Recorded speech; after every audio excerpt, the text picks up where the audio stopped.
Shalom, salam sejahtera dari Tuhan Yesus Kristus. Jumpa lagi dalam acara P dan J, belajar dari Katekismus Heidelberg. Saudara yang dikasihi oleh Yesus Kristus, kita masih masuk minggu yang ke-6 tentang Sang Pengantara, pertanyaan nomor 19. Mari kita berdoa sebelum kita belajar bersama dari bagian yang sangat penting ini. Bapa Surgawi, hamba bersyukur oleh karena Engkau menjadi pengantara kami yang sejati. Hanya Engkaulah yang menghantarkan kami ke rumah Bapa, yang menjembatani kami dengan Allah Tritunggal. Terima kasih atas pengorbananmu yang begitu besar bagi kami. Berkati hamba-Mu yang berdosa, yang lemah ini, yang penuh dengan kekurangan. Berkati para pendengar yang mendengarkan program ini. Di dalam nama Tuhan Yesus Kristus, hamba berdoa. Amin. Saudara, kita masuk pada pertanyaan yang ke-19. Demikian.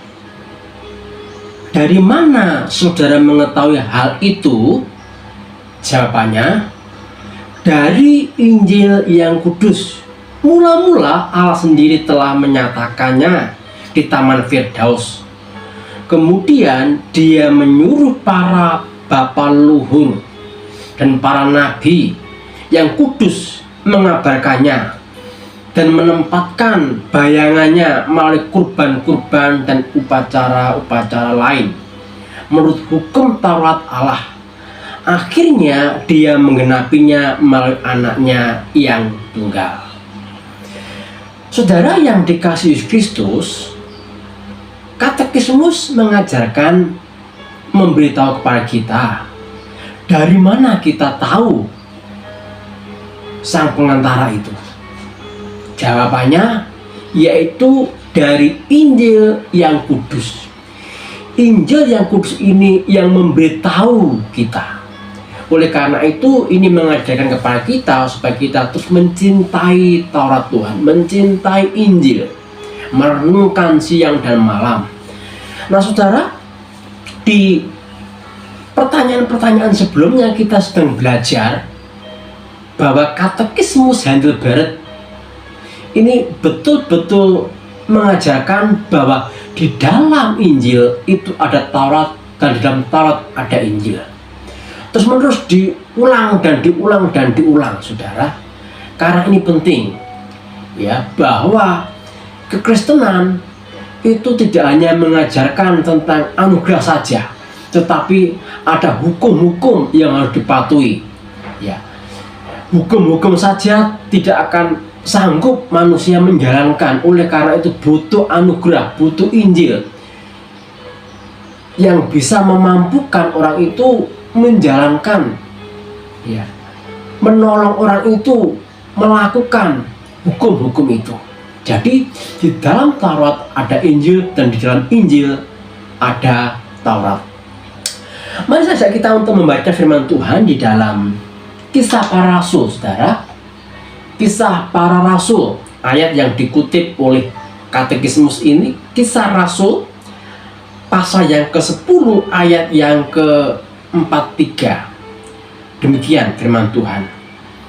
Tentang Dialah semua nabi bersaksi bahwa barang siapa percaya kepadanya, ia akan mendapat pengampunan dosa oleh karena namanya, ya. Saudara yang dikasihi Yesus Kristus, bahwa Taurat, ya, Taurat itu memberitahu kepada kita tentang pengantara itu, Sang Pengantara itu. Mula-mula, ya, itu di Taman Firdaus. Lalu kemudian menyuruh para bapa leluhur dan para nabi untuk mengabarkannya, memberitakannya Dan diteruskan menampilkan bayangannya melalui kurban-kurban dan upacara lain menurut hukum Taurat Allah. Jadi rupanya di dalam perjanjian lama itu sudah ada Injil, saudara. Sudah ada pengampunan, sudah ada berita anugerah.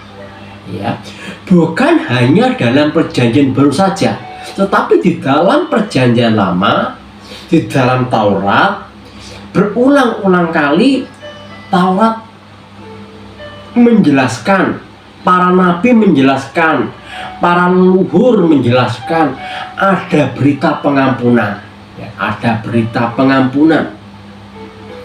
Dan dilanjutkan pula, saudara, di dalam Ibrani, ayat yang dikutip oleh Katekismus Heidelberg ini adalah di dalam Ibrani pasal yang ke 10 ayat yang pertama. Demikian, di dalam hukum Taurat hanya terdapat bayangan saja dari keselamatan yang akan datang, dan bukan hakikat dari keselamatan itu sendiri. Karena itu dengan kurban yang sama yang tiap tahun terus-menerus dipersembahkan, hukum Taurat tidak mungkin menyempurnakan mereka yang datang mengambil bagian di dalamnya. Jadi saudara, di dalam Ibrani ini dijelaskan bahwa penggenapan itu di dalam Yesus Kristus, ya, di dalam Yesus Kristus. Tetapi di dalam perjanjian lama, Ibrani mengatakan itu sudah ada bayangan, ya, bayangan kurban. Tiap tahun orang mempersembahkan kurban kepada Allah, dan anak domba yang dipersembahkan kepada Allah. Ini hanyalah tipologi atau bayangan saja tentang keselamatan itu. Yang terakhir, ayat yang terakhir, dan masih banyak sebenarnya saudara ayat-ayat yang dikutip oleh Katekismus Heidelberg ini, tapi kita hanya membaca beberapa bagian saja. Roma pasal yang ke-10 ayat yang ke-4. Demikian, sebab Kristus adalah kegenapan hukum Taurat, sehingga kebenaran diperoleh tiap-tiap orang yang percaya. Amin.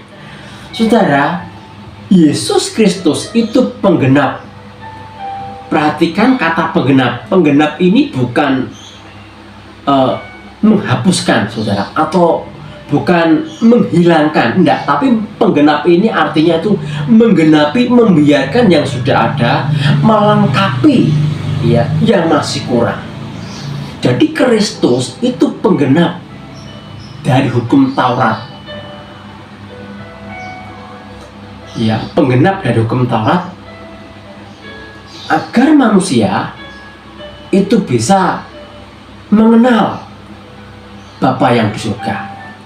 Jadi saudara sekalian, bahwa ayat-ayat yang dikutip ini berkenaan dengan kita mengetahui sang pengantara, ya, pengantara sebagai Allah yang sejati, sebagai manusia yang sejati.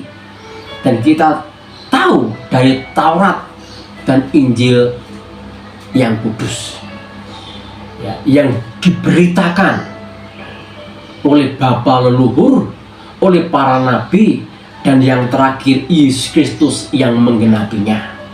Nah, dari sini saudara, kita harus mengucap syukur kepada Allah, ya.